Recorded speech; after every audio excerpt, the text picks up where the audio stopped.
একদিন টুনি পিঠে বানাচ্ছিল, আর সেই পিঠের গন্ধ পুরো জঙ্গলে ছড়িয়ে পড়েছিল। পিঠে বানানোর পর কিছুটা পিঠে টুনি আর কুটু খায়, বাদবাকি পিঠে টোনার জন্য একটা প্লেটে রেখে তারা দুজন ঘুমিয়ে পড়ে। কিন্তু অনেক রাত হওয়ায় টোনা বাড়ি ফিরে আসে না।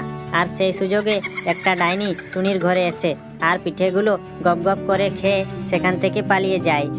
এরপর টোনা আসে আর টোনা দেখে প্লেটে পিঠেগুলো রয়েছে। সে তখন টুনিদের ঘুম না ভাঙিয়ে পিঠেগুলো গপ গপ করে খেয়ে টুনিদের পাশে ঘুমিয়ে পড়ে।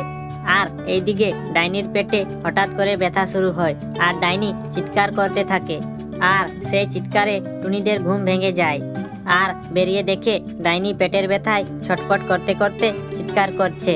আর তখন টুনি বলে, ডাইনি, আমি জানতাম তুমি আমার বাড়িতে এসে পিঠেগুলো খেয়ে যাবে, তাই ভালো পিঠেগুলো সরিয়ে খারাপ পিঠে রেখে দিয়েছিলাম। আর সেগুলো খাওয়ার পর আমি সেখানে টোনার জন্য